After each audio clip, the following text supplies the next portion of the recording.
Do.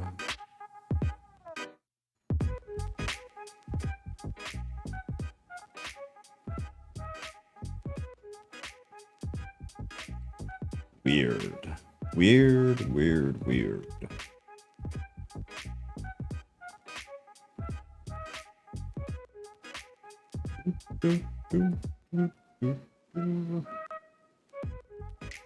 All right.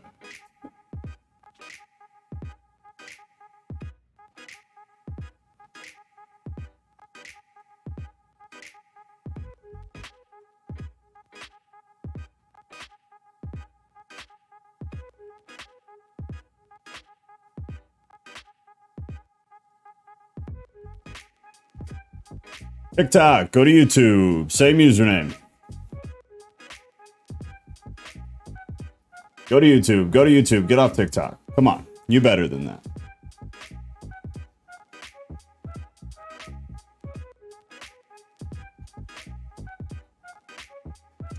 This would be some silly music if you heard this walking into a regular church. Just gotta say. I kind of like it. That's the thing. I agree entirely. The problem is, anytime I try to put something better on, YouTube takes it away. They tell me I need to cut it out or take the video down, or they require sharing. And not into it. Not into it. They make it really hard now to play music. Even royalty-free, quote-unquote, music, it's not. It's not. They require revenue sharing. And considering we make like $3 tops on a stream, I'm not trying to have them take 50% of $3. I could use the $3. So I'm gonna hang on to it, and you guys are gonna be stuck with elevator music. I hope everybody's okay with that. Because that is where we are. With the obligatory countdown till the service starts. Yep. Just be happy I don't play like very emotionally drawing music. And then I tell you guys like, hey, you know, the Lord wants you to give me money. He told me so. He told me. That's what he tells me. That's what God tells me. He says, y'all need to give me money. So we're going to pass around the electronic plate now that you're in a very emotional state. And just be happy I don't do that, you know? Enjoy the elevator music. Enjoy the elevator music. We'll wait a few minutes, kind of like normal. We got 4 people here right now, 8 people here right now. We'll wait probably 2 more minutes and then we'll get rolling slowly. I got an elderly dad. I'm used to this kind of music. Very nice. Very nice. Does he listen to just like elevator music? Just instrumental elevator music? What I want to do, honestly, is I want to find somebody who like who makes their own stuff, you know, in Pro Tools or what is it, Logic, any of those like, you know, producer programs. I need to find somebody to just make me like an hour and a half long, nice electronic track that we can just play behind. Maybe like 4 of them, and then we'll recycle them through. That'd be great. That'd be great. Because then obviously there's no copyright, and it can be something a little more or a little less elevator-esque. That's the long-term plan. I gotta find me somebody, an aspiring rapper who's willing to make me a couple of instrumental tracks, you know? Let's give him some praise today, but really give me applause on stage. Exactly. That's exactly it. That was very well said. Very well said. Says every worship team ever. Let's give him some praise today. But really, those claps are for them. Makes them feel real good. Oh my God, the prayer, Beanie Baby unlocked the childhood memory. Yeah, I got 2 of them. We were at Volo, which is like a car museum, and we found another one. So the kiddo made me buy it. She made me get that one in the middle too, the little German Shepherd, which is pretty sweet. Is the music too loud or is the music good? You guys let me know before I start talking a whole bunch again, and then later you guys let me know, and then I feel like a real jerk. You literally did for a long time, like I've recognized music from elevators from my childhood. That's beautiful. That's hilarious.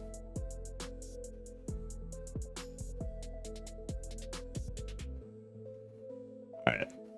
We'll wait another minute and then we'll just get going. So Yeah. Yeah. Pecan was my first Beanie Baby and holds a lot of sentimental value, even though the nose got bit off by my dog. Very nice. I have a whole box of Beanie Babies from my childhood. Like a whole bunch. Rumbly Tumbly. That's a fantastic name. I like you already. I'm so glad you're here. Just because every time I look at your name, I'm going to internally giggle. This can make me happy. So I appreciate that. That's very good. All right, while we give it another minute, see all the stragglers. Real quick, obviously we're now always streaming to YouTube. If you choose to come on and speak, please keep in mind that this is live, this is not recorded. So avoid stating names, places, any specific terms or details in your share. If you have no idea what I'm talking about, you guys need to hop into Discord. If you get in Discord, what we can do is I can bring you on to talk verbally. Whether you're on a cell phone, on a laptop, whatever, you will be able to come on and speak. We're going to save that for the end of the stream. So what I'm going to do is I'm going to give a quick spiel on the topic that we're talking about today. Today we are talking about LGBTQ Christianity. So the entire movement, the culture of the LGBTQ. We're going to be looking at it from a Christian perspective, specifically in how much, if any, of that cultural movement should be brought into the church. So how much of that lifestyle, that culture, how much of that is cohesive with a Christian environment or the Christian culture? Because what are we seeing? We're seeing in a lot of places, specific denominations for now, but I'll show you tonight that it's moving past those few denominations. We're seeing the LGBTQ culture shift into the church. We're seeing gay, lesbian, trans pastors, reverends, professors in seminary. We're seeing these things begin to blend culturally, the Christian culture and the LGBTQ culture. So what we're going to be talking about tonight is, should they blend? If they should, what does that look like? And then really just discussing that. I know we'll have at least one person coming on to talk. That's Katie, you see there in the chat. There's a link to the Discord. If you hop in Discord and you come down to channel list, flip down until you see a red dot, that is our streams and events tab. From there, you can join this voice room. Stay muted. If you unmute yourself, I will boot you. So stay muted. And then once we go to bring people on to talk, you can let us know you want to speak in the YouTube chat. And then once it's your turn, we will unmute you and your voice will come through to the stream. So you'll have the opportunity to speak. Like I said, though, that will be at the end. That'll be at the end. So hang out here on YouTube for now. And then once we get there, we can, I'll tell you guys again what we're doing and how we get there and everything like that once we're at that point. But that's how that's going to work. So first things first, quick overview of kind of why we're talking about this, what we're talking about beyond what I've already said, is we are seeing the blending of the cultures, right? We're seeing JWP. JWP, who are you? Do I just not recognize you? Are you in Discord already? Or do I not know you? Great to meet you if I don't know you. But we're seeing the blending of cultures. Okay, we've obviously within the past 5 years, but it's been happening before that. We've seen this trans ideology, this LGBTQ movement really pick up steam, right? And so 10, 15 years ago, it was really just a homosexual movement. And really what they were gunning for was right to marriage, right? That's what they wanted. Beyond a civil union, they wanted the right to marry just like a heterosexual couple. On the, not to get political, but just so everybody knows what I'm talking about. On the far right, you had people who were claiming slippery slope theory. If we allow that, then this is going to happen, this is going to happen, and this is going to happen. Many of those same people are now saying that we're seeing that. And to a degree, I get where they're coming from. But at the same time, I don't necessarily believe that's what was trying to be done back when we made gay marriage legal. Anyways, fast forward, past couple years, we've seen this absolute boom in this LGBTQ culture coming mainstream. If you're involved in politics at all, or you watch the news at all, you know exactly what I'm talking about. It's been front and center. It's been shoved down everybody's throat in the social media algorithms. It is heavy. It's very heavy. It's impossible to miss unless you have very, very well isolated your algorithms on social media. And I think even then, you're going to see it. But if you watch anything mainstream, or if you watch specific like political podcasts or news or anything like that, you know exactly what I'm talking about. But now, what we've seen in the past, I'd say a year heavy, the past 2-3 years, very slow bleed, is we've seen the LGBTQ culture shift into the church. And so at first, we saw that in predominantly Methodist denominations. What we started to see was there had been drag shows in Methodist churches.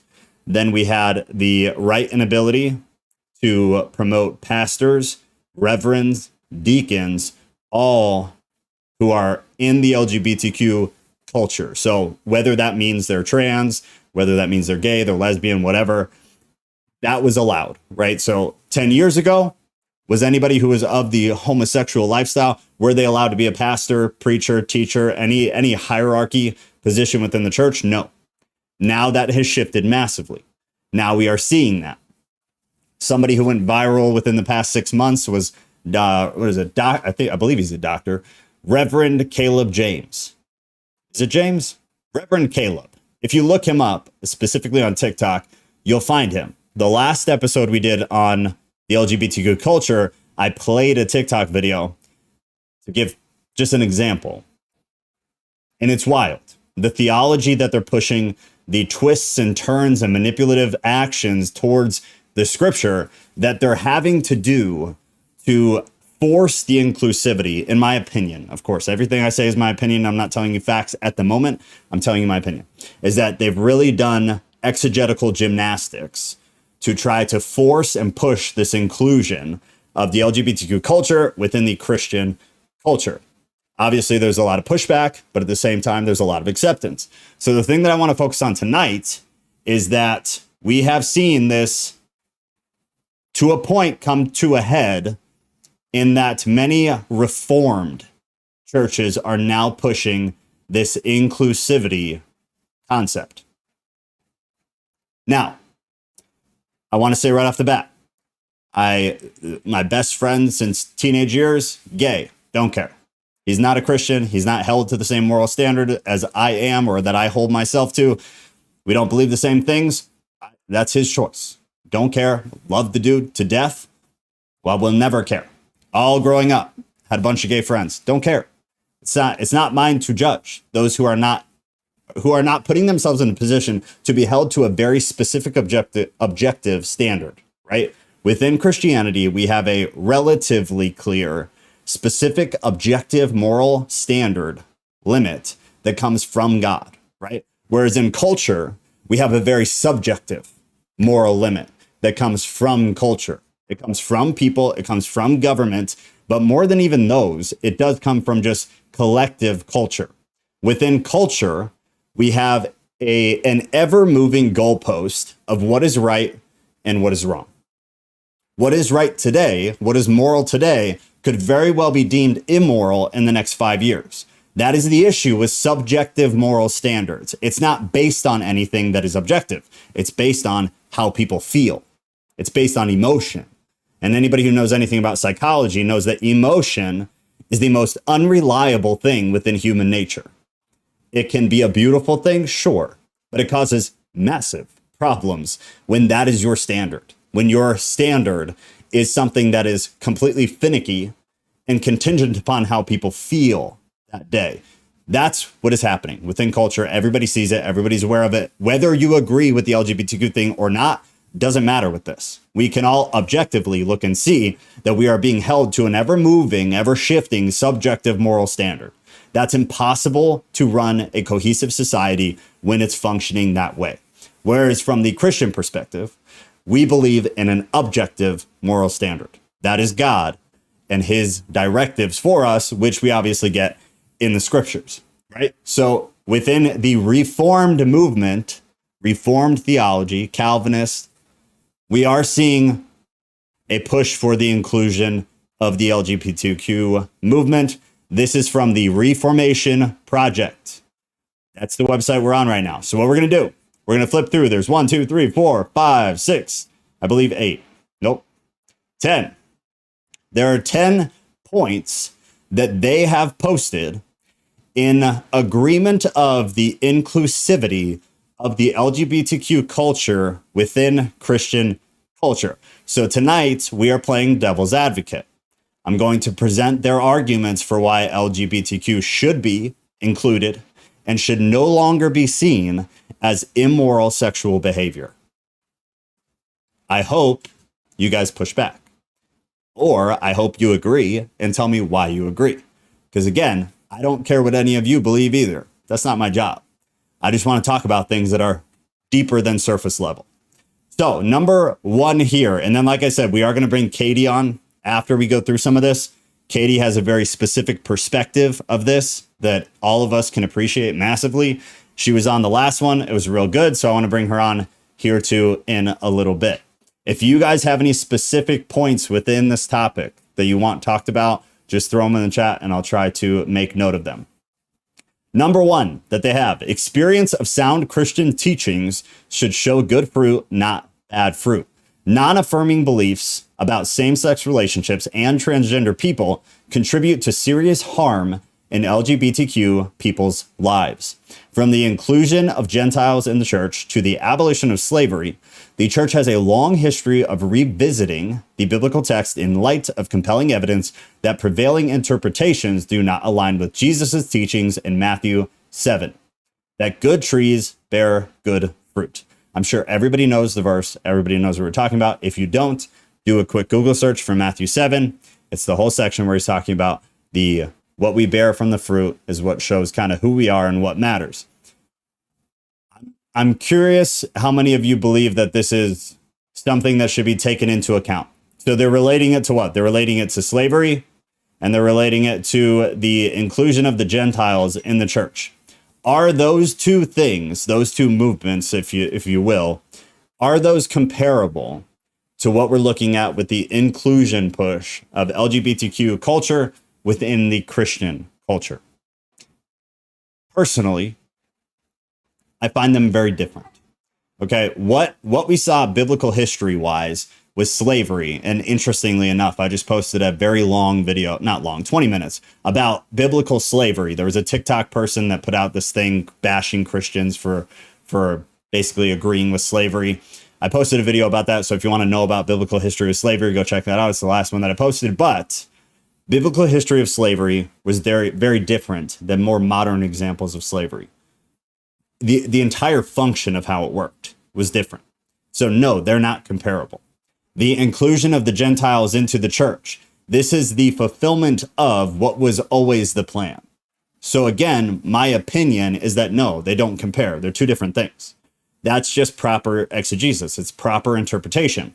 Whereas when we get to sexual immorality, those are pretty much the same. Now, somebody push back if you disagree, but I feel that today, if anything, things have become more perverse, not less.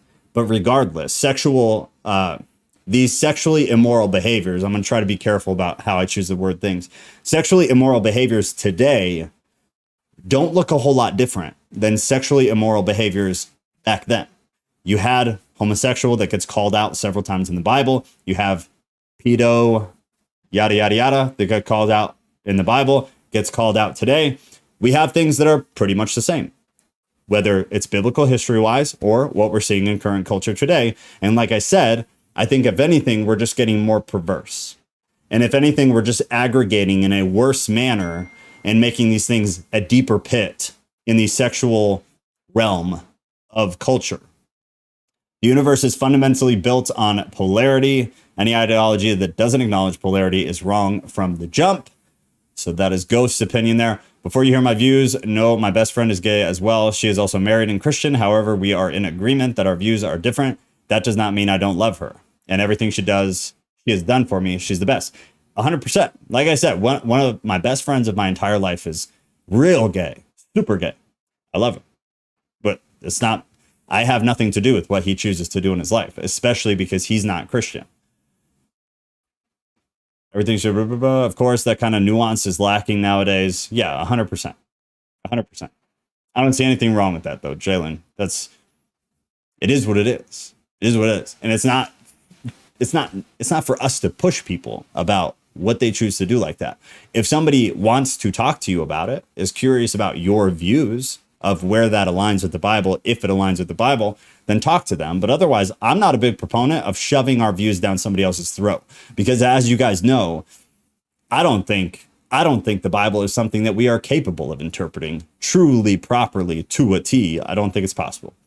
So if anybody wants to come back to this one, let me know. We'll come back and revisit it. But that first one was experience of sound Christian teachings should show good fruit, not bad fruit, pushing for the inclusion of the LGBTQ community. Now, number 2, the Christian tradition does not address sexual orientation. In the ancient world, same-sex behavior was widely considered to be a vice of excess that might tempt anyone, like gluttony or drunkenness. Same-sex attraction wasn't understood as the sexual orientation of a small minority of people. Affirming Christians are not overturning the Christian tradition of LGBTQ people. Until recent decades, there has been no Christian tradition on LGBTQ people. How are you guys feeling about that one? The Christian tradition doesn't address sexual orientation. Take it on its face. Do you agree or do you disagree with that statement? That same-sex attraction wasn't understood as the sexual orientation of a small minority of people.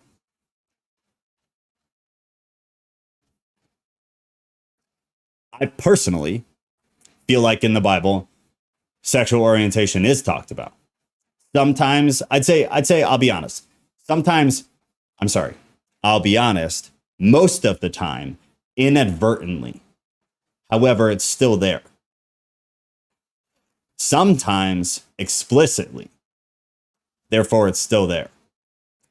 Leviticus 18:22. Now, I would push back on Leviticus because we can't necessarily push that on Christians. And I think they actually cover that too. But I don't think we have to go to Leviticus to see this. I think Leviticus is just an extra push. I think it helps the Jewish case.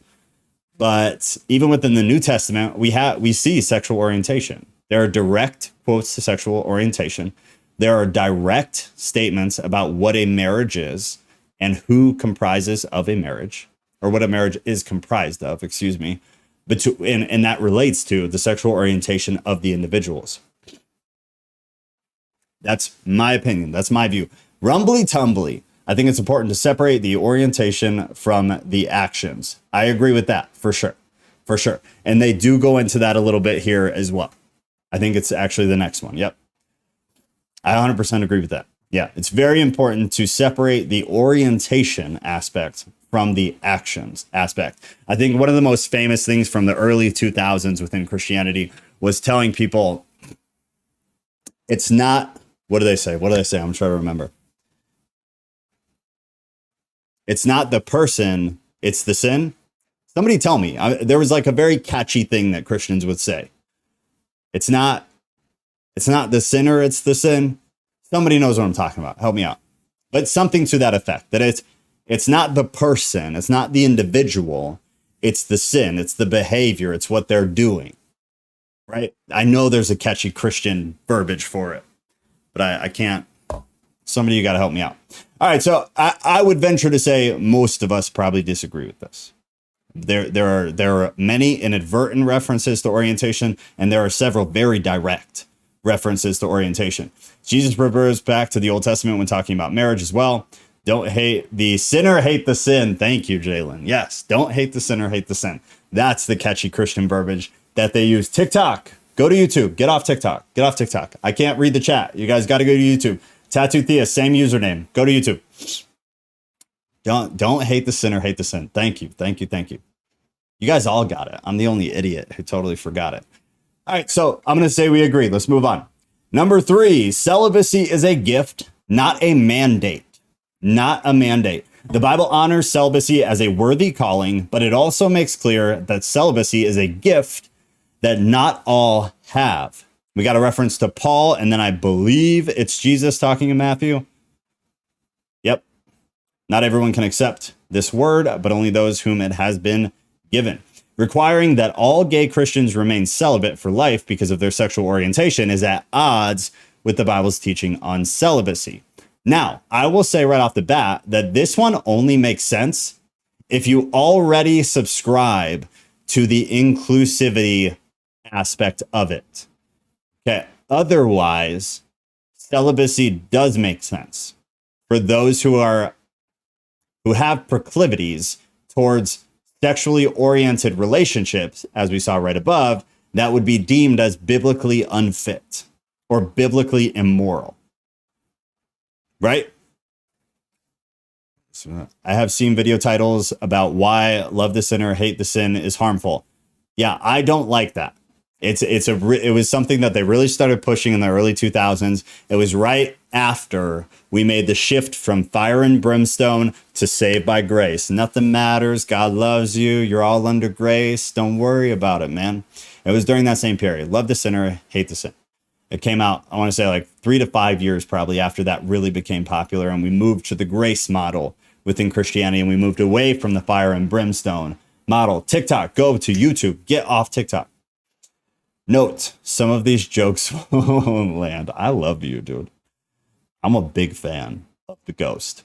All right, so celibacy. Let me just see real quick.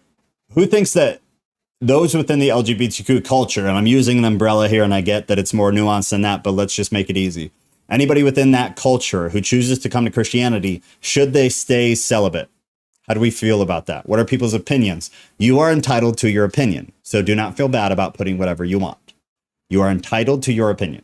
We're not saying it's law. We're not saying we're going to treat anybody poorly. We're saying, what do we believe? Our beliefs don't hurt people. If we then take action off of our beliefs that are harmful, then we can hurt people. Your beliefs don't hurt anybody. So how do you guys feel about LGBTQ culture as a whole, gay, straight, bi, trans, whatever, coming into the church, claiming Christianity? Should they stay celibate from your belief that you are entitled to have? What are the opinions here? I can't cite the argument or points, but I've heard it denounced. Yeah, I mean, it doesn't make sense to begin with. We are what we do. You are a collection of behaviors and actions. So if you are somebody who constantly sins, you're a sinner and you are doing bad things. You're not in a good spot.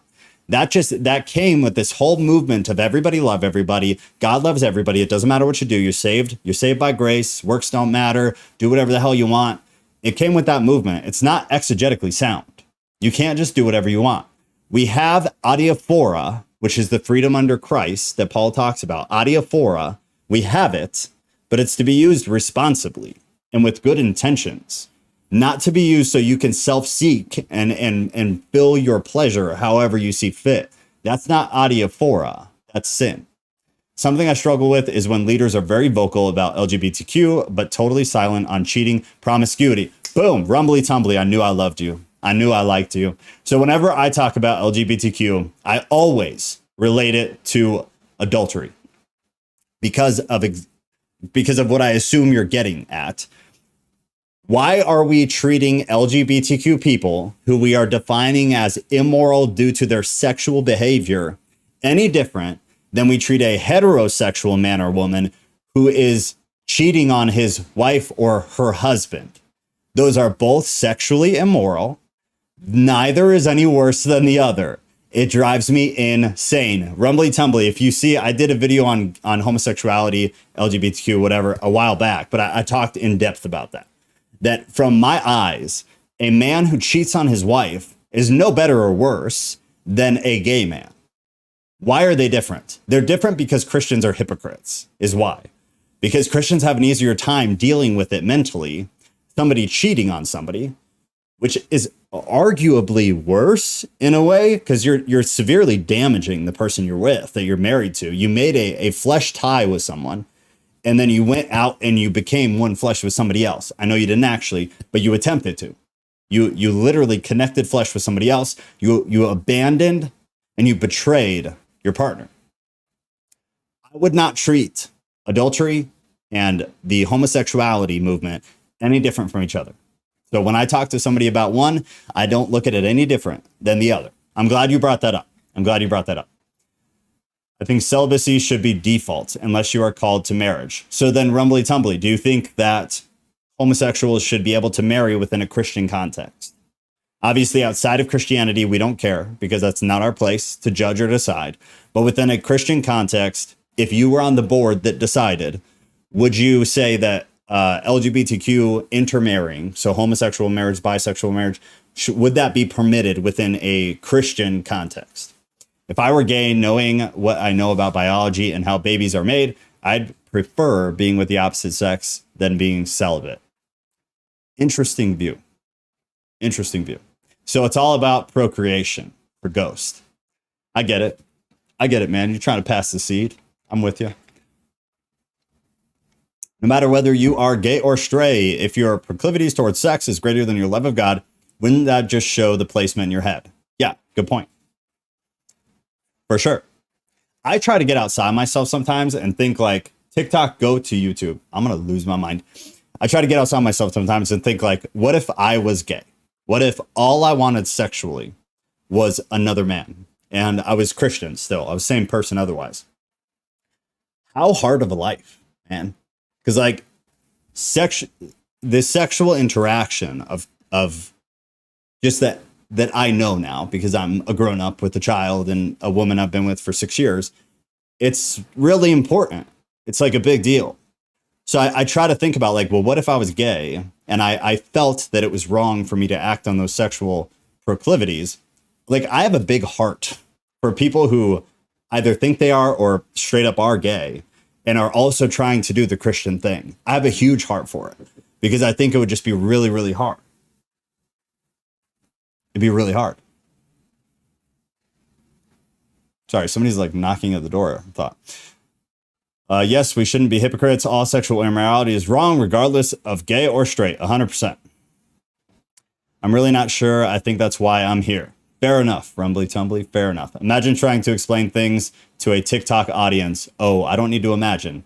I try, and it is quite the task. I'll tell you that. It is quite the task. All right, let's move on. Number 4, gender complementarity is a broad category, not a universally normative biblical teaching. I just feel the culture in the way they're writing this. It bothers me.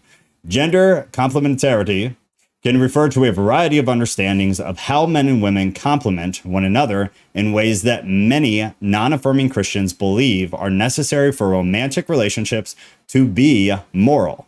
For example, gender hierarchy, procreative capacity, anatomical complementarity, but the Bible does not teach that any particular understanding of gender complementarity is universally or exclusively normative. Let's talk about that. Are there gender roles in marriage? Let's word it like that because it's easier. Oh, you threw a bone down the hall? Nice. Are there gender roles in marriage? A marriage that is blessed as a covenant under God, does the man have a role and does the woman have a role? And then say we put 2 men together. Can one of them fill the role and the other one fill that role just as adequately as a male and a female could? Let's talk about that. If it was a gay, it was a gay poltergeist trying to derail the stream.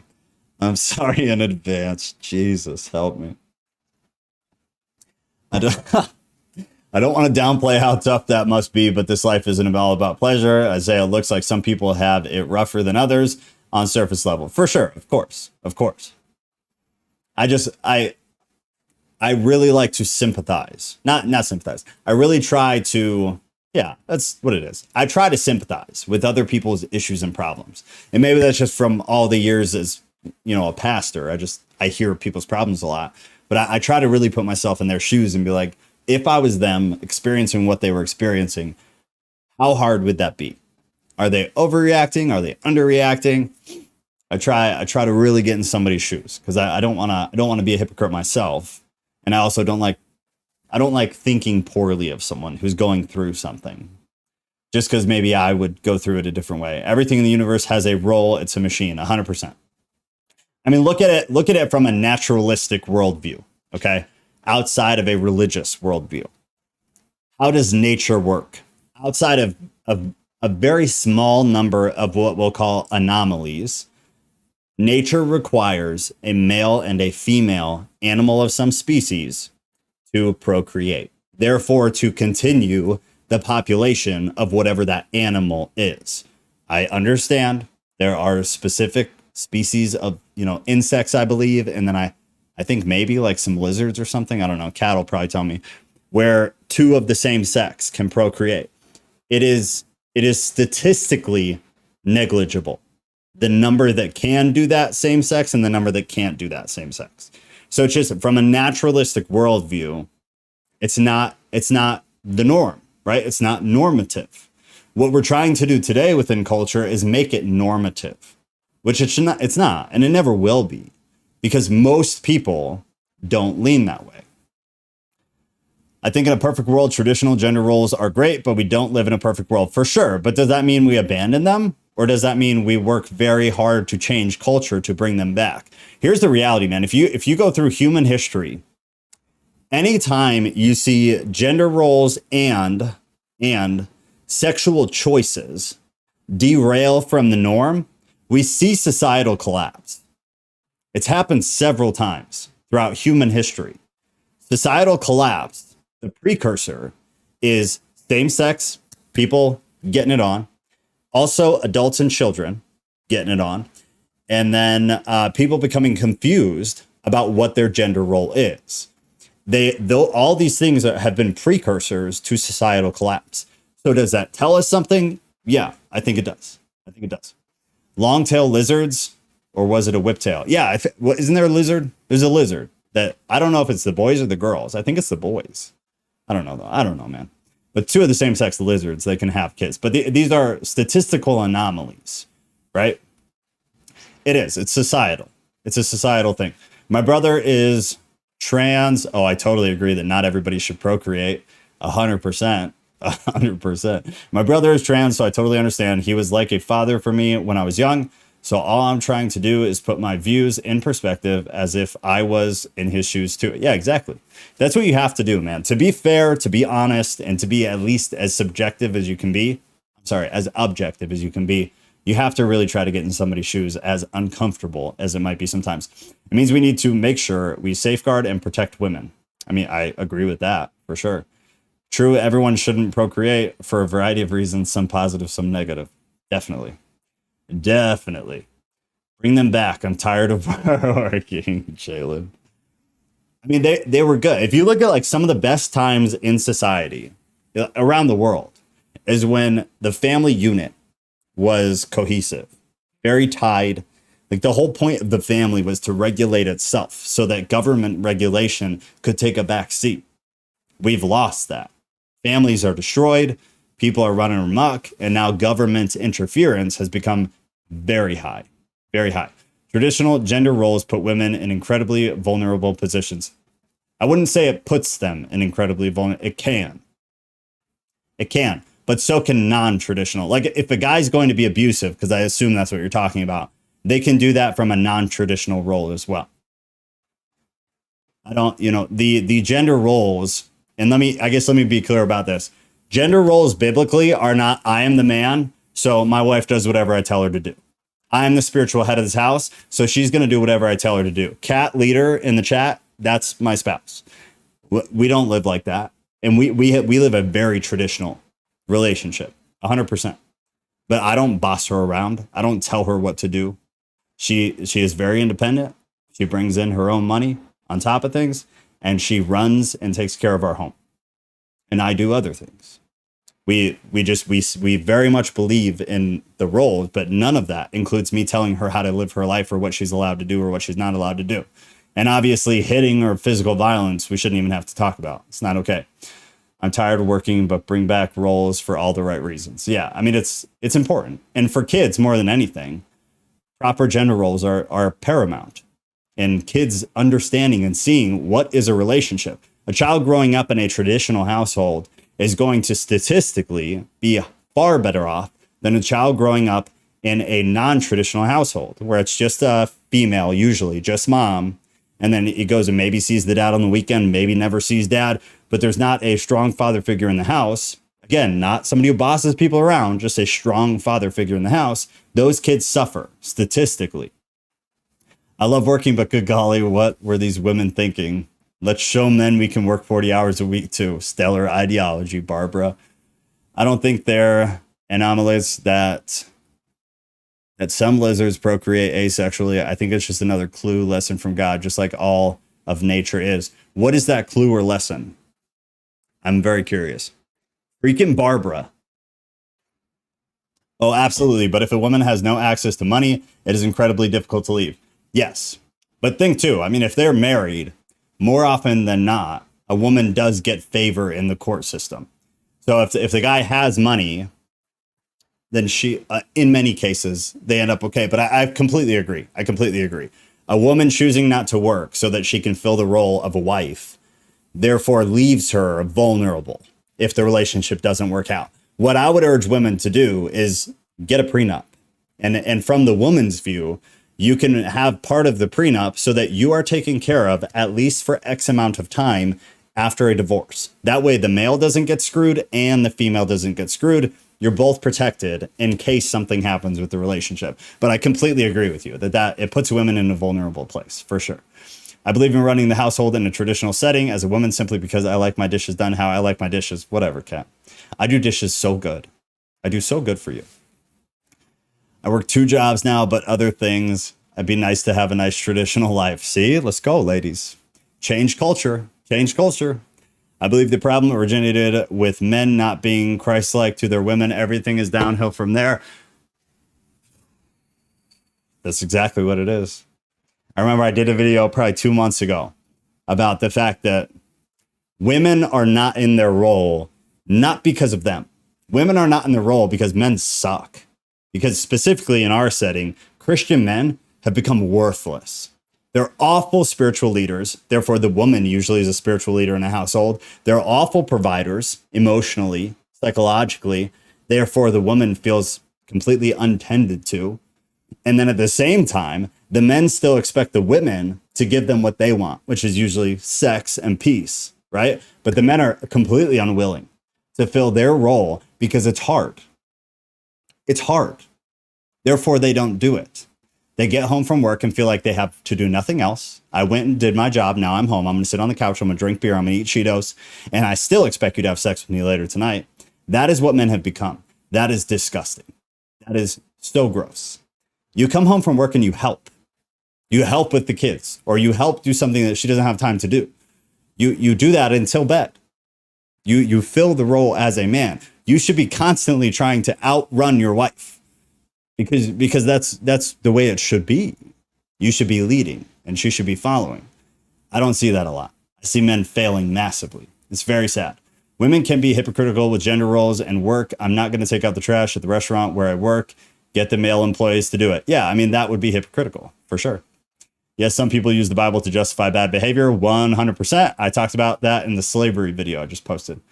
Christians will never stop doing that. We love to use the Bible inappropriately to defend crappy behavior. I do dishes so well is what you meant. No, I was being sarcastic. So I did mean that I do dishes so good. So good. And I'm not sure what lessons the asexual lizards. All right, I'm gonna skip through because otherwise we're gonna sit here all night. Okay, we did complementary roles. I think most of us affirm that we disagree with that. TikTok, go to YouTube, same username. Get off TikTok. It's a Chinese spy app. Be better. The arc of scripture points towards inclusion, not exclusion. Now, I want to preface this one. Joe, what is the arc of scripture? It's what I say as aggregation. So that's the verbiage that I use if you guys are here often. What I tell you guys is that to figure out, oh, the floof is in the house. To figure out what the full view of the Bible is on a specific topic that the Bible doesn't talk specifically about, or maybe not enough specifically about, I tell you guys that we need to aggregate the information. What does that mean? It means we take a whole bunch of data points from the Bible, we bring them all together and decide, okay, based on all of the information, all of the data points from the Bible that we have, what is the most likely or most probable answer to this question? That is aggregation of data to try to come to a conclusion. Another way you'll see that written or talked about is they'll call it the arc of scripture. So looking at all of scripture, what is the most probable answer to whatever our question is? In the Old Testament, those who were sexually different, like eunuchs and barren women, were barred from entering the assembly of the Lord. See Deuteronomy 23:1. But within the text of Scripture, we see greater inclusion of gender and sexual minorities. One of the first Gentile converts to Christianity was an Ethiopian eunuch. See Acts 8:26 through 39. The New Testament's trajectory towards greater inclusion of eunuchs offers important precedents for the inclusion of gender and sexual minorities today. Now, one thing I just want to say, guys, is like these LGBTQ positive, I guess, groups, they should hire me to write their arguments, because as we go through these, and it's not like a pride thing. It's how what argument do you choose to go with and why? I feel like I could have done this way better, because this is an awful argument. I'll give some of the other ones their placement because they're good arguments. Even if I disagree with them, they're good arguments. This is an awful argument. Comparing eunuchs from biblical times, comparing eunuchs to the LGBTQ community, Ghostgate answered your question, they're incomparable. They are not the same thing. It's honestly, it's kind of silly and embarrassing that they would put this on the list. Comparing eunuchs to homosexuality or to trans is awful. It makes no sense. There's no correlation whatsoever. Eunuchs had a very specific placement. There was usually a specific reason they were eunuchs. It has nothing to do with this. Nothing. Nothing. So to me personally, I feel, I'm pushing my opinion very hard. I'd be curious to see what you guys think about this, but I think it's awful. Because one, they're looking to the Old Testament, at least partially, but then they're also solely focusing on this concept of eunuchs. And that because there was more inclusion of eunuchs later on in the New Testament, therefore, we should include sexual immorality, which is what most Christians believed LGBTQ was up until a year ago. So because eunuchs were approved in the New Testament, therefore, sexual immorality is no longer sexual immorality. Being a eunuch was never sexually immoral. It was a separate thing. So to compare that to something that we're trying to argue is not sexual immorality, it's just a bad argument. But if anybody has anything to add, you can throw it out now. Otherwise, I'm going to move right along, because to me, that's just a terrible, terrible point. Some were born that way, some were voluntary, and others were chosen to be. Exactly. Yes, many different reasons that somebody became a eunuch, or as you said, were born that way. None of them except for one, have anything to do with sexual immorality. And ironically, the one is actually, if someone was sexually immoral in a, being careful for YouTube, in a really, really bad way, they would sometimes forcefully become eunuchs. So is that a good argument for sexual immorality? Not really. And by not really, I mean not at all. Intersex people have always existed, and it's important we make space for them and respect them. Sure, 100%. This doesn't have anything to do with intersex, though. Intersex is a different thing. But I don't disagree with you at all, Rumbly Tumbly. I don't disagree with you at all. They do exist. They are out there. They're just like gingers, and they're rare. They're rare, but they exist. I exist. The absolute straw grasping. Well said, sir. Well said. It was a respected role within the church. No sexual drive leads to more dedication to the Lord. Yeah, absolutely. Absolutely. Those were usually people who chose it, as you said earlier, that were voluntary eunuchs. Isn't intersex a natural eunuch? That's not my understanding, but I could absolutely be wrong. That is not something I spend time on. I thought intersex was somebody who was born with both. Am I wrong? If I'm wrong, please fact check me right now. Right now. I could definitely be wrong. Ginger snap. Actually, let me just Google it here. Intersex. Intersex. When somebody generally appears to be one sex but has the dominant anatomy of the other sex. So we're both wrong. Rumbly Tumbly and I are both wrong. Still, doesn't relate to what we're talking about here. And sorry, there we go. And doesn't relate to a eunuch. Boom. All right, let's move on. Number 6, Sodom and Gomorrah addresses gang rape, not a loving relationship. The destruction of Sodom. I don't need to read this. Okay, so Sodom. This one is correct. This one is correct. Within Scripture, Sodom and Gomorrah was not talking about. You could have a slight argument that homosexuality is included, but the key focus, the thesis of what was happening, it was multiple people attacking a singular person. I'm being careful for YouTube. You guys know what I'm talking about, and it's on the screen. That is what Sodom and Gomorrah was about. However, there are references to other sexually immoral behavior, which biblical history-wise, most interpreters have decided that homosexuality was one of the behaviors. But it wasn't the thing, the punch that made Sodom and Gomorrah what it was. That was gang grape eating. Okay? So that one from my view is true. So I'm going to burn past it. If anybody has anything to add, let me know. Yeah, the R word is definitely a bad word on YouTube. They don't like that. And YouTube already hates me. So I'm not going to make it worse. I think people have included intersex people in the gay and trans community where they shouldn't be. It's a different category. Yeah, and interestingly enough, many homosexuals are forcefully pulling themselves out of the LGBTQ community because they do not agree with what is happening because of the push towards kids. So you have things like Gays Against Groomers. Like 3 months ago, the Illinois chapter head for Gays Against Groomers, I interviewed on YouTube. It's on my channel because I live in Illinois. He reached out to me. He wanted to chat. So we chat. He's awesome. But there's this big movement of homosexual people who are like, we're not going to have anything to do with what the LGBTQ community is doing. We are not a part of that community. We want nothing to do with them. We are out of here. We are out of here, which is great. Really, really good. And so my point is, intersex people, I agree. What's happening is they're lumping as many different people in here, like BLM became a part of LGBTQ. They're lumping as many groups of people into this category as possible to try to get more online pull. They'll trend more, they'll have more popularity, therefore they'll get more sheep to join the cult. I think we should be loving to intersex people and they should have spaces, etc. But I don't conflate that with escaping absurd lifestyles that can negatively impact society at large, gay or straight. I am 100% in agreement. Yep. Could you explain why, Jalen? I think it makes a lot of sense. I think people have included. Why would it make sense? LGBTQ is very different. Intersex is, I'll let you guys sort that out. Number 7. The prohibitions in Leviticus don't apply to Christians.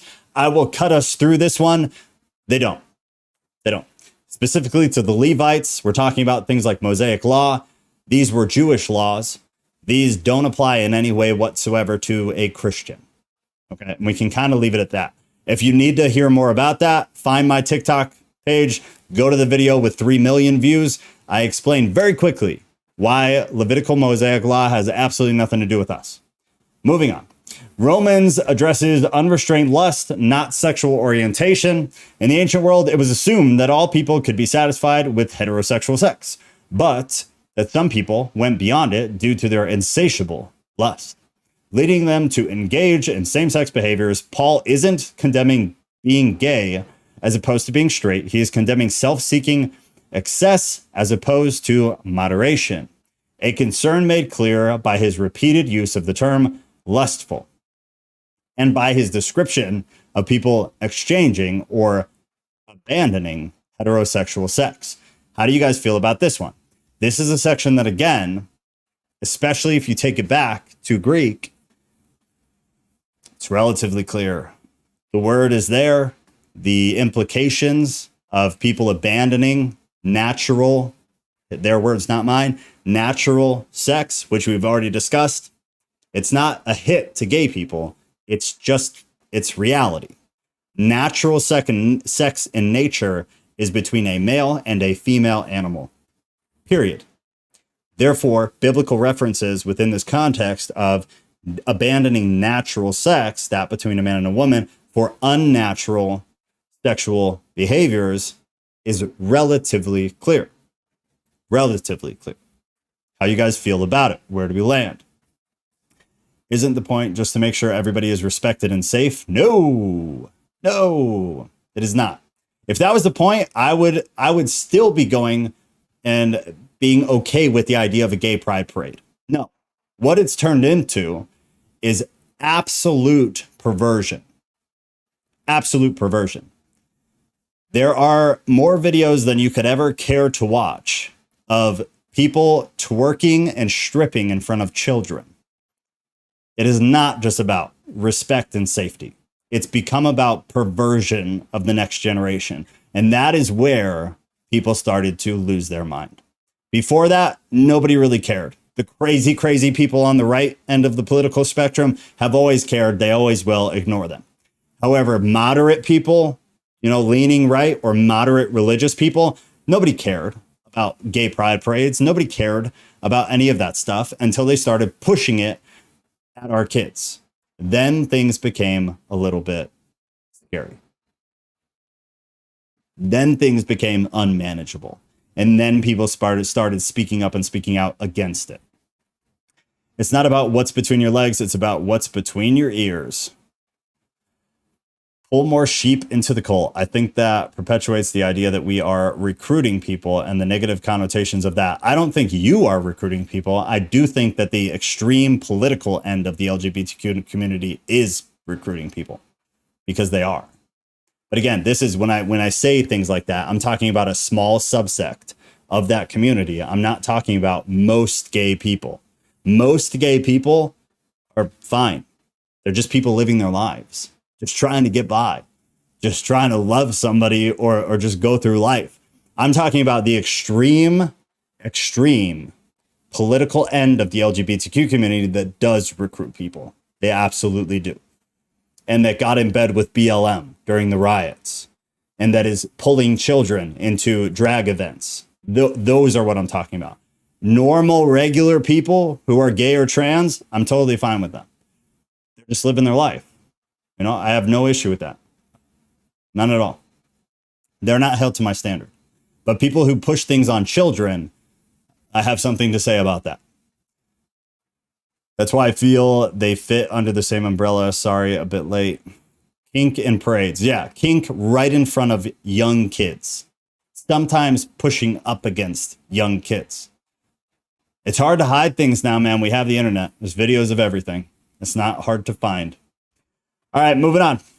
1 Corinthians and 1 Timothy address exploitation.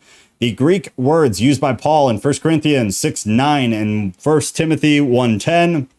You got these references to homosexuality, may have referred to certain forms of same-sex behavior, but most likely exploitative forms. This is a very new interpretive assumption, that we began to see, I feel like, about 5 years ago. So when I started my master's in seminary, it was at a place where they were a part of the inclusion of this. So they were for it. So I remember having classes where we spoke about what they called mistranslation of these words right here. They're Greek terms. They're in the original manuscripts. And their push was that it's talking about exploitative sex, which could be between an adult and a child, or it could be just a forced sexual experience, right? That's what they're saying now. Nobody ever said that before a couple years ago.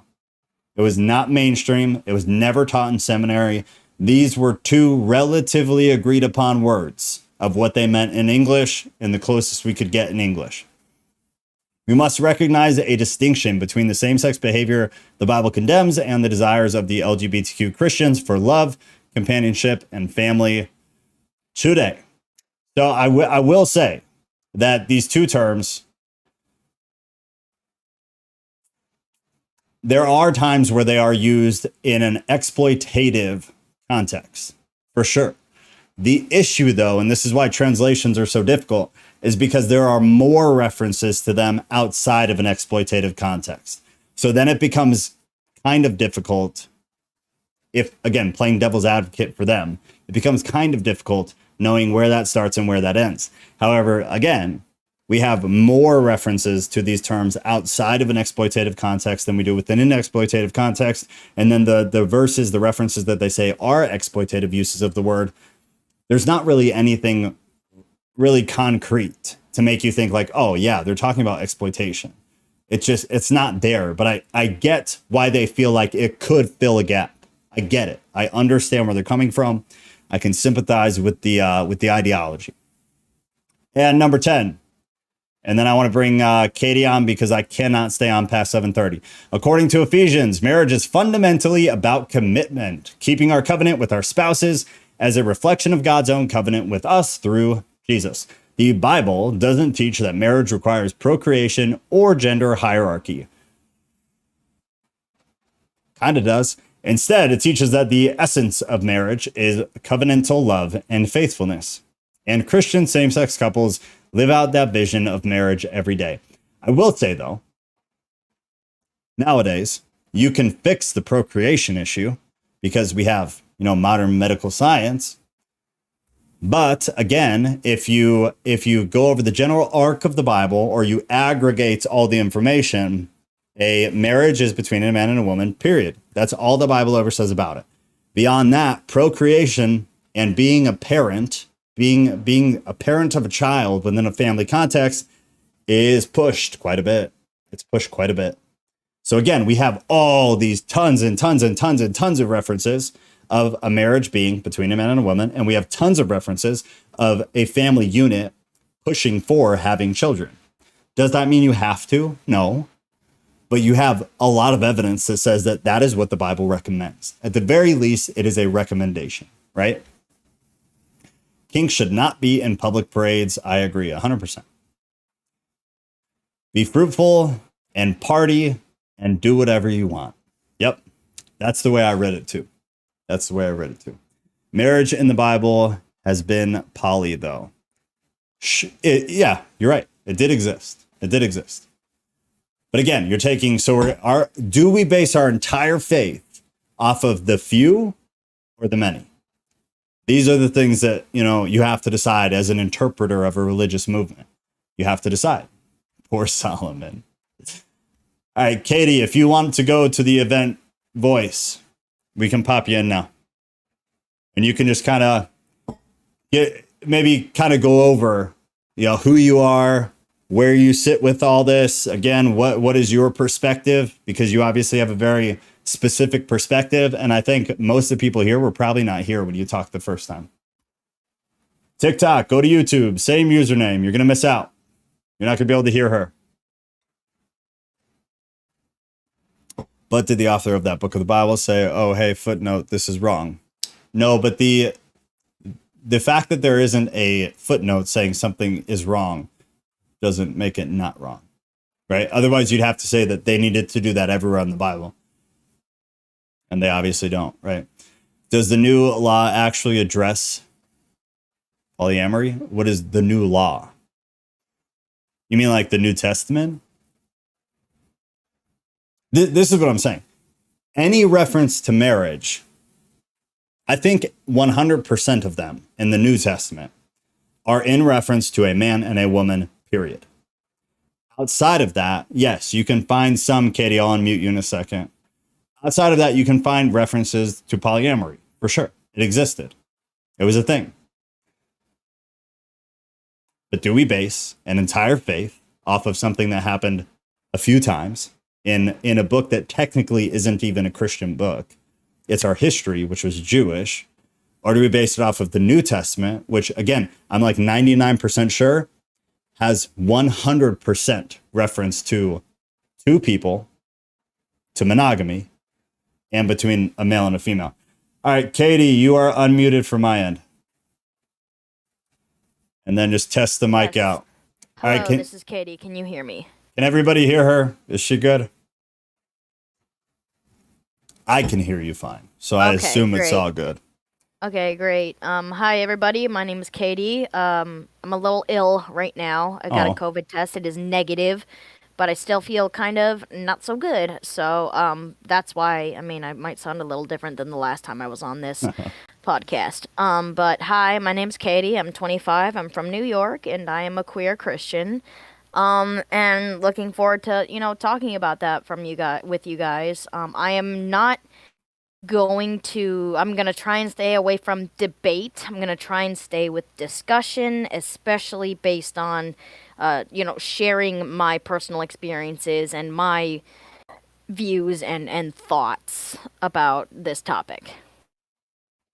Sounds good. So, is there anything else specifically kind of about what are your views? Where do you sit with the stuff that we've touched on? It's hard. I suppose I would kind of lean more towards the side B side of things. I can definitely say that I denounce the hypersexualization in front of kids. I can definitely say that I denounce making your orientation your entire personality. I can definitely say that parts of my community does go too far. And I denounce that, and I do not claim people who do certain things. Just like people who are Christian who go too far with certain things, I don't claim them either. But I guess I would be more of the, I guess, I think where I've kind of landed is, at the very least, I think that God does not smile upon homosexual sexual relations, which I don't even know where the line is for that, because what even is sex? Um, but I don't think that having a companion in life I don't know if I would say that marriage. I don't know. It's really hard and blurry for me right now. So if you could give me some more prompts, I'd be happy to try. Yeah, so how about this? Because I know when you came on the first time, you talked about this side A, side B, and I had no idea what the hell you were talking about. So can you explain a little just what that is, side A, side B? Okay. I'm gonna use Google. No problem. Side B Christians are those who believe that following Christ means affirming. No, wait. Side A is from my side A consisted of LGBT Christians who believed living in a same-sex romantic relationship is not a sin, and side B, I guess, is there's probably people who think that even the orientation is wrong. There are probably people who think that just the sex part is wrong.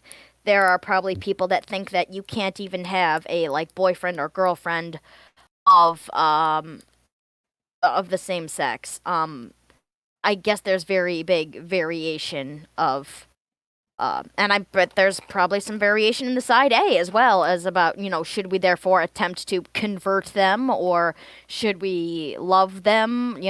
But side A is for affirming, side B is for I don't think that you should, I don't think God smiles on same-sex relationships. Okay.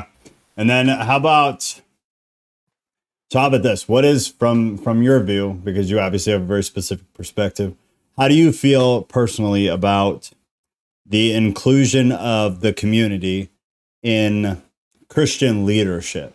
And I guess from both the perspective of if they are engaging in sex within their, wants, and maybe if they choose to be celibate but still have that proclivity.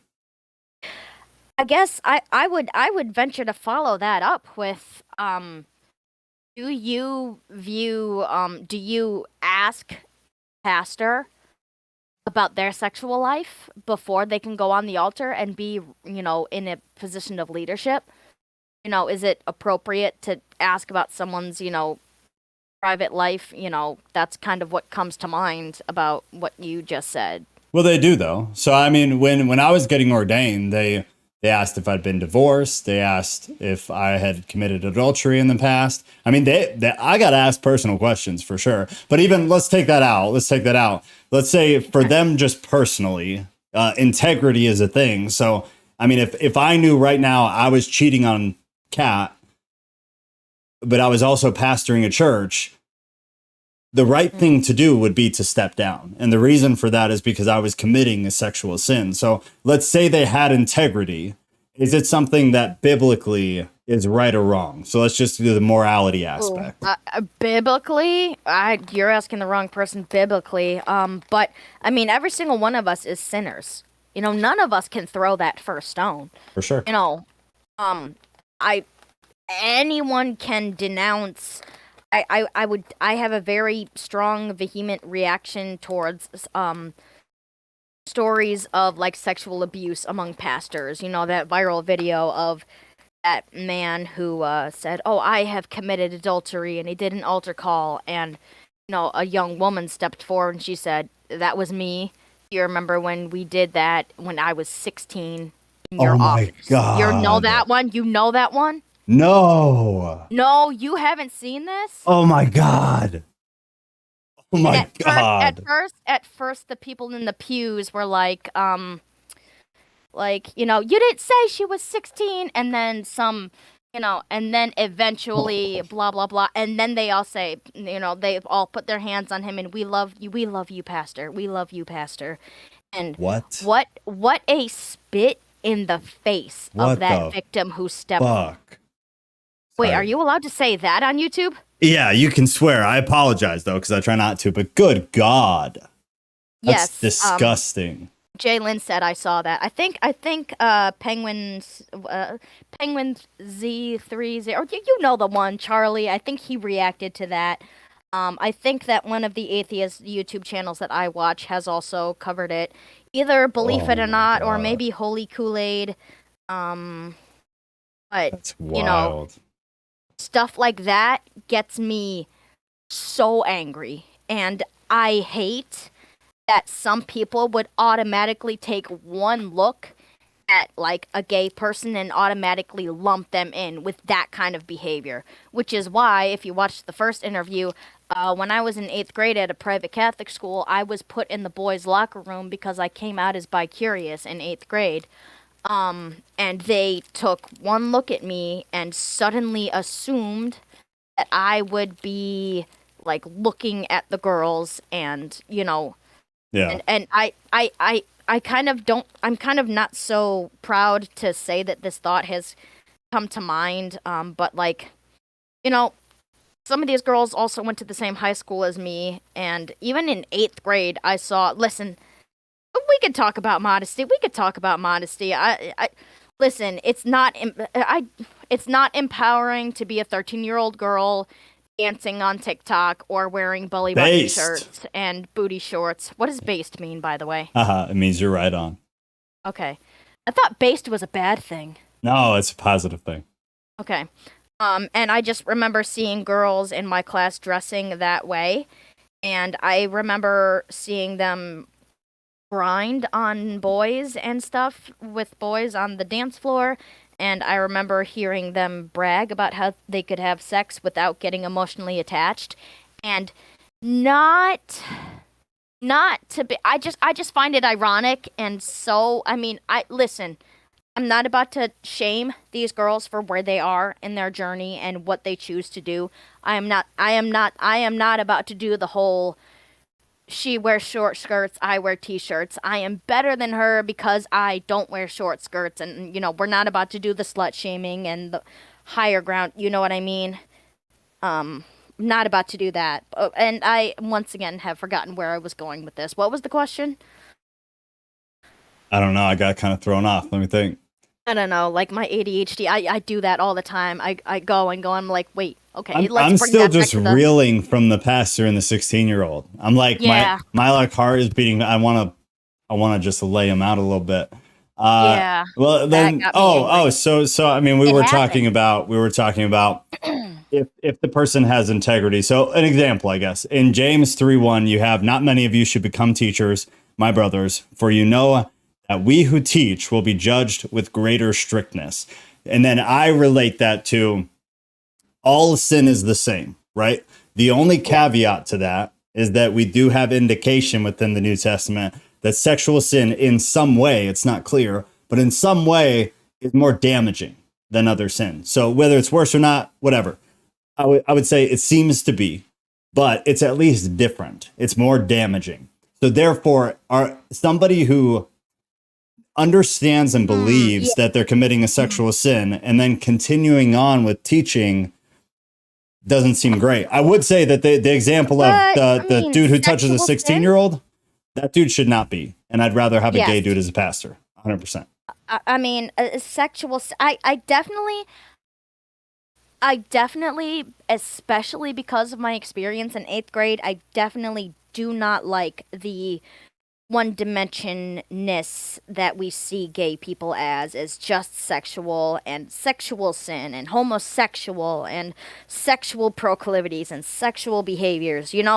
Like Sure. I want you to think of one of your crushes in high school and how you felt towards her. That's probably almost identical the way that I felt towards my crushes in high school. It's Yeah. not just about sex. We have, like I listened to the Taylor Swift songs, and Sparks Fly was the first Taylor Swift song that was previously kind of reserved or designated in my mind for one of my guy crushes, and then later got like switched over in my mind because like every crush has like a song, right? Sparks Fly was the first song that was previously for a boy and then also for a girl. And it's more Taylor Swift and less uh I don't know, like the sexual pop songs, I want to ride that, and Yeah. it, it's more that, and I The, wish we saw everybody saw us as more than just sex. Then let me give it to you like this. I'll switch it up a little bit. So let's say I'm a pastor, and let's say I'm married. These are true things. Now, let's say outside of sex, I am emotionally or psychologically lusting after a woman who is not Kat. I'm bonded to Kat. So same thing, taking physical sex out of the equation, but I am desiring someone, again, not in a sexual way, but I desire her psychologically. I desire her emotionally. So let's say it from that Where's the perspective. line?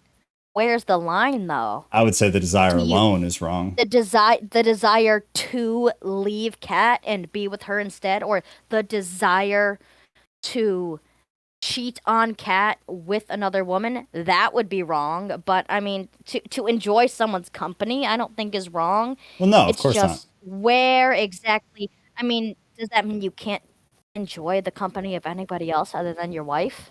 No, I mean, like, what is? I guess that would be like, where's the line for you? Well, the minute I start psychologically or emotionally feeling things towards another woman, that would be deemed as And something that also, should only go to Kat. I Right? would say also engaging it or feeding it at all. Yeah. That's where my line would be, is if Exactly. you engaged it at all, scrolling through his social media, etc., engaging it, or like having a Taylor Swift song about her and doing your little music video in your mind of what it would look like with anyone. I guess that. So would I be The- fit, in your opinion, would I be fit then to lead a congregation or to lead a group like this, a Christian group, and then take it back to LGBTQ, non-sexual, but knowing I'm doing something wrong? I don't know. I don't know. Okay. I don't know if I have an answer for that right now. Let's talk about something else that I might have a better grasp and answer on, because I don't have that right now for you. That's fair. Fair.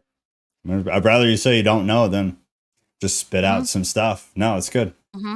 Let me actually, got anybody, I should have asked this a while ago, but if you guys have any questions for her specifically, either get in the voice chat or just throw it out there.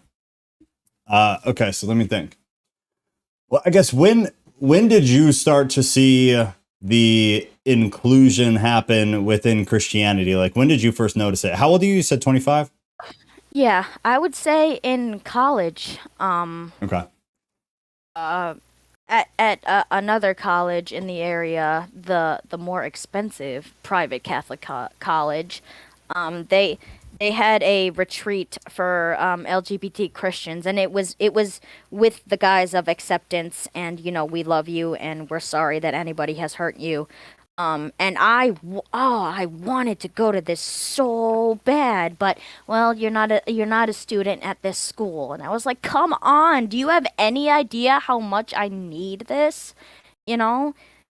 Um, but I mean, and what are we accepting? I like that you made the distinction between, people twerking in front of kids versus just people like me, Yeah. and Yeah. people like your friend, although we shouldn't immediately, size people up to, okay, I'm gonna box you in the not okay and the okay. I don't think we should do that too much, but No, by their fruit. By their fruit. I assume every person within the LGBTQ community that I meet is just fine until I see otherwise. Which person in real life has been very few, right? Most people I meet within that community are awesome. They're great. They're real fun to be around. They're good people. But we obviously have a very big purview now because of the internet. So you see these other things. So yeah, I would never judge somebody right away. That's not and fair. I don't like that these, I don't like that we are representing ourselves in a way at Pride Parade. I don't like what I see at Pride Parades, and it should not be a place where you bring your kids. I don't know if I would put more judgment and shame or whatever on the parents who bring the kids or the people who are dressed in Speedos and, twerking and bouncing their fat butt on a pride parade, Yeah. I don't know, but I definitely think that needs to stop because people are going to think that that's all we are. And, the snowflakes who, come up with crazy stuff like weather gender on Tumblr and stuff, and the people who go way too far. I think they're making a mockery of what the majority of us is, and you're making us look bad. Of course, people are going to see that and judge all of us. Yes. I don't like it. Yeah, that's exactly it. That's why you have this gays against groomers movement that's against and they have trans people in there too. Should not be a conversation about whether or not the book of it's called Genderqueer. It's the most controversial book. It's a graphic novel, and a couple of the pages include drawings of sex acts. Yes. And me standing up and saying this should be banned in children's libraries should not be a conversation. There should be no, but there should be no like this should not be a conversation. And on the way back from the Pride Parade, I had this conversation with someone on the train. There were all the people from the Pride Parade also on that bus, and I said, and I fully acknowledge that people are listening in on this conversation and probably judging me. Like I know, Good for know. You. Good for you. Some of them are gonna think that and say, "Wow, she doesn't like teaching inclusivity to kids." Listen, treat everyone with kindness and respect, no matter what. Great. If your classmate decides to change their name in the middle of the school year, respect that. This kid has 2 mommies, and that's okay. We should treat everyone with kindness. Yeah. All for that, 20,000%. But where it's come to, like Don't what I've twerk seen on kids. yeah, Not that hard. No, don't. Not that hard. Just don't. I agree. So have you seen the drag shows in churches yet? No, I don't know if drag, because I think that drag is a form of adult entertainment. I think it was Matt Walsh, who got just his reaction was taken out of context of these people should be, put in jail for the rest of their life, and they shot him down like, oh my gosh, you hateful. And they said, interesting how you cut out what I was reacting to. It was like a Christmas drag show. I know what you're talking about. Yeah. The tits in a box and the reindeer twerk. Yes. Should not be a conversation. Should not be a conversation. And it's wild that it is a conversation where someone could be on the other side of that. Yeah. That's the thing. And like you said, the sad part about it is, man, like in real life, most people in the community you meet are cool and they're normal. And, even if we disagree on like what I said, but what is right or wrong. But you've got with the internet, you have whatever is the wildest shit gets isolated and just blown up. And so everybody who's normal and doesn't know any gay people or doesn't know any trans people, they're like, oh, that's what trans people are. That's what gay people are. which is just not Yes. true. It's not true. True. Yes. Thank you. It's Thank really you. sad. Yeah, it's very sad. Like I said, I've grown up around I was just surrounded a lot. Yeah, I grew up Catholic, but I was around gay people a lot for whatever reason. And I never met anybody that I was like, wow, they're perverted. I'm like, And also, I'm more perverted than them. my concern with the having drag queens around kids is, what if the kid, wow, I want to see more of your work, and then they type in her drag and like, oh sweet Jesus, what did I just click on? Listen, she can tone it down for the kids, but then, oh wow, you're amazing, I want to follow you on social media. Oh sweet Jesus, what did I just Agreed. click on? Agreed. Yeah, that's a good point, actually. That's a really good point. I haven't thought about that exact thing. That's a really good point. Yeah, because even if they did tone it down and did like a kid-friendly drag show, if that could possibly exist, yeah, if they were to search her after, they'd see probably some wild stuff. Yeah. It's a good point. I've never thought about that. Yeah. Yeah, that's my concern. And listen, again, I will always come back to this. Treat everyone with kindness and respect no matter what. Mm-hmm. Great. Let's push that. This kid in your class has two mommies, and that's okay. Fine, great. But I don't like what it's become and what it's mainly being represented as. Yeah, it's that. sad. It's definitely sad. So let me see what time it is. 7:27. So are we already late? No, I feel like there's so much more. I feel like there's so much more I wanted to talk about. I know. I honestly think we need to do a part 3. We'll put it on. Right. I mean, this is prevalent. I would be happy to. Yeah, it's huge. It's culturally prevalent. Maybe on the next one, you and I can go back and forth in DMs and maybe put some stuff together of what we want to talk about. Yeah, let's do that next time. And we'll run like a poll for different topics that everybody wants to see covered, and maybe you and I just kind of go through them. And I would be brave enough to, if it's asked respectfully, then I would be open to answering any kind of questions, kind of like an AMA. Yeah. And part of me always wonders with the 8th grade thing. I wonder if I know for a fact that one of the girls from CTK in my class from 2012 has come out as a lesbian. And I got so angry because, listen, I came out as bi-curious in 2012. You put me in the boys' locker room. I watched as one by one all the girls stepped on the other side of the line, and I was left alone. Wow. And you get to come out in 2019, and your mother says, I'm so proud of you, and everyone, I'm like, it's this... Internally, I can't, say I'm not proud of this, but I was like, now it's your turn to go in the boys' locker room. Let's see how you like it. I would love to see. Now it's your turn to go in the boys' locker room. And I wrestled with that. I apologized to God about that sentiment, but I allowed myself to feel it and, talk to therapists about it. But, I was so internally angry. And I remembered a detail is maybe 7th grade, the no hate campaign, right? Everybody wrote that on their hands, and then they did what they did to me. Like, I remember, I get so angry when I think about the injustice. Yeah. And you know what's the music teacher? Why are you guys writing on your hands? Oh, it's to spread awareness and to end bullying. And the music teacher said, how you end bullying? By treating people good and not bullying them. And I didn't like that teacher, like she said, and behaved like not such a good teacher, but I want to raise that up. I do remember that.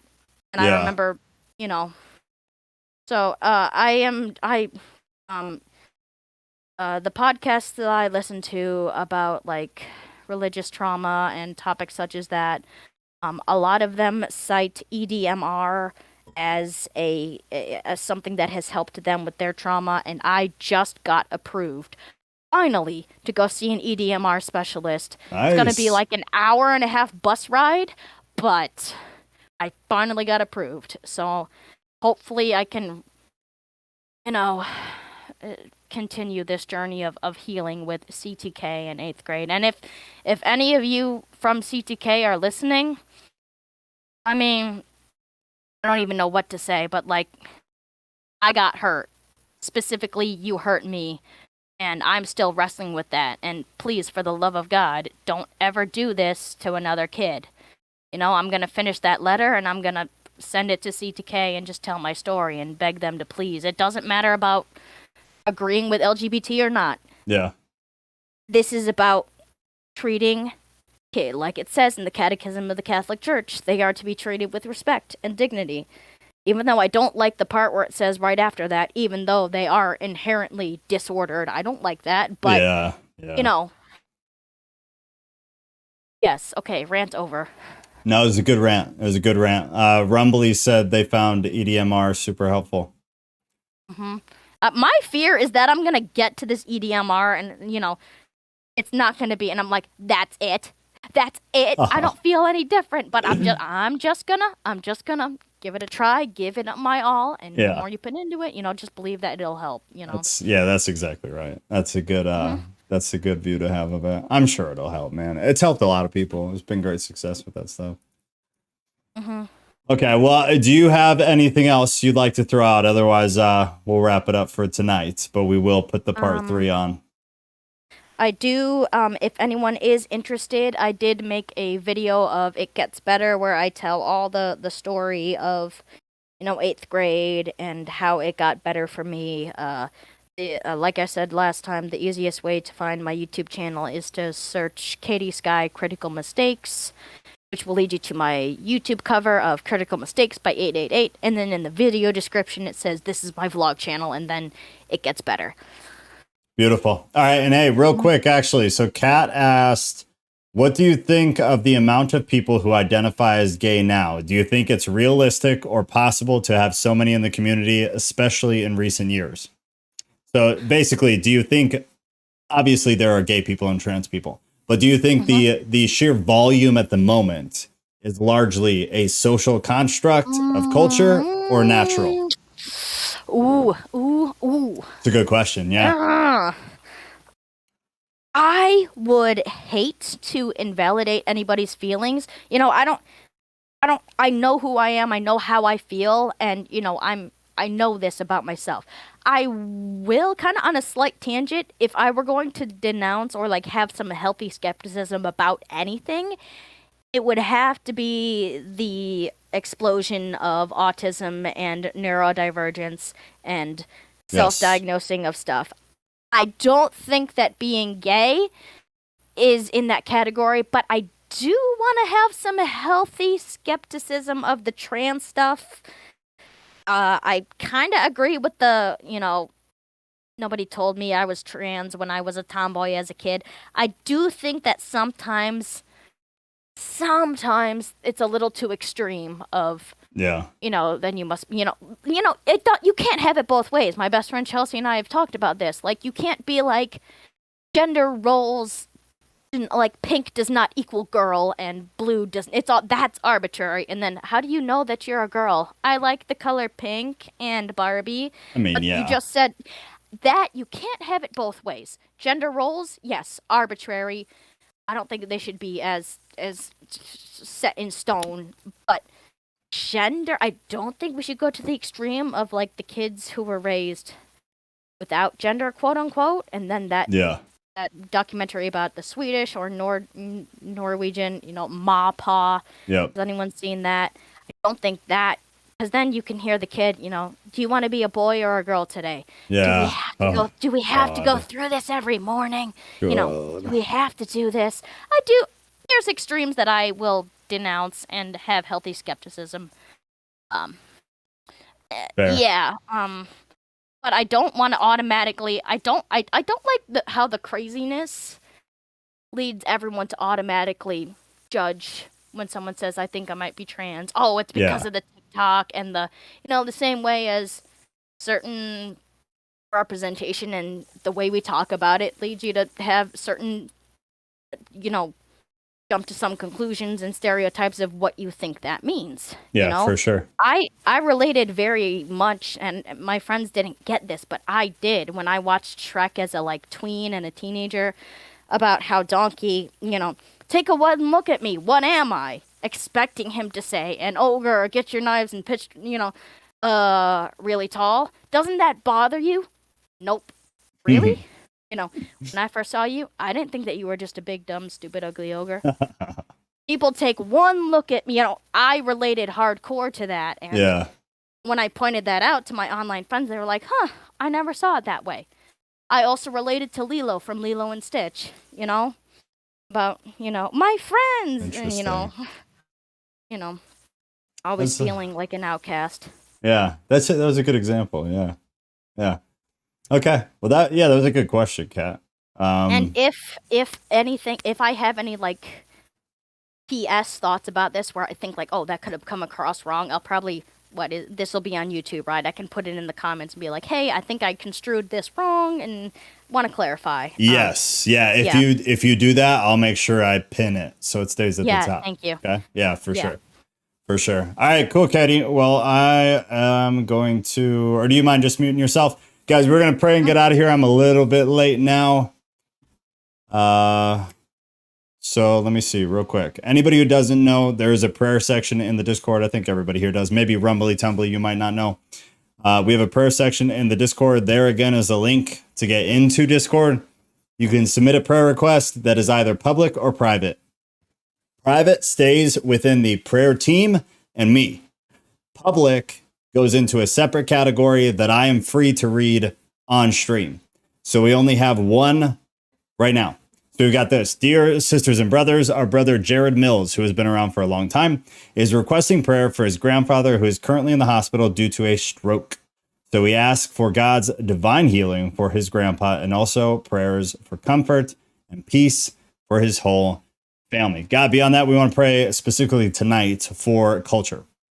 Culture is something I pray about probably more than anything else, something I talk about more than anything else. And the reason is just because of how prevalent and confused culture seems to be at the moment, regardless of how we feel personally about the LGBTQ movement or any other, outside political or cultural movements that seem to be much larger than in reality they actually are due to the conflation of social media and the internet. We just want to pray for, like Katie was kind of talking about, that people just respect and love each other first, especially if something isn't directly causing harm to other people. Within a scriptural standpoint, we call that non-essential. These are non-essential things. Even once we get to the essential things, though, I pray that people try to approach them in an intelligent way, in a way that you could maybe reach somebody or maybe actually get through to somebody, because these highly hot and highly directed comments that we at least see online predominantly, but definitely happen in person too, these things don't help anybody.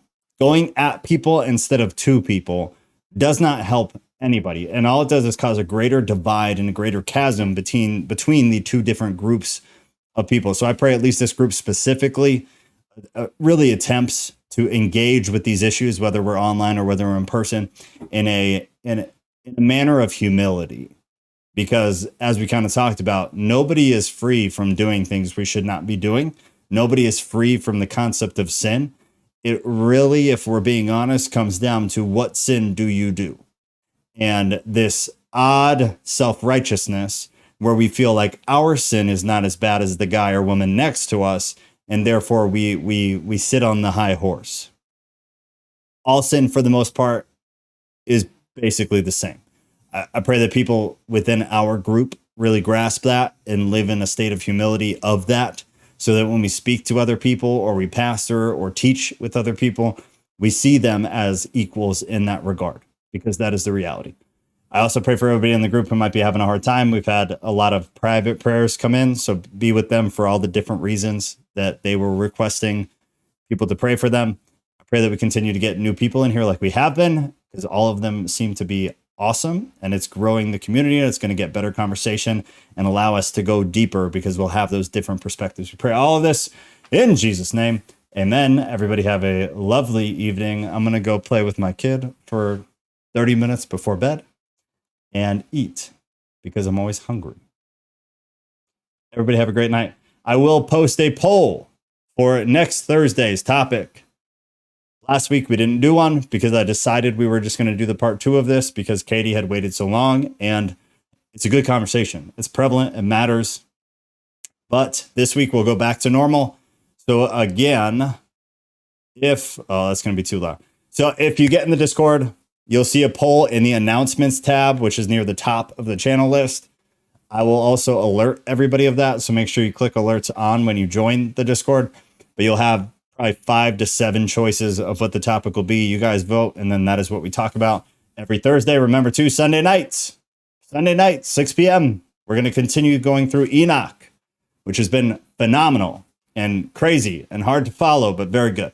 So if you're interested in joining the Bible study, that's 6 p.m. Central Time, so same time as this tonight, but on Sunday. Every Sunday, every Thursday, we meet here and we do these things. So I love y'all guys. Testimonies are testimonies needed for growing your faith. I am going to copy it and I will put it in the poll. Thanks, Jalen. It's a good question. It's a good question. Danny, you got to tell me if your boy ever says anything about what I sent out. You got to let me know. And I'll let you know if he sends something back. All right. I love you guys. Everybody have a great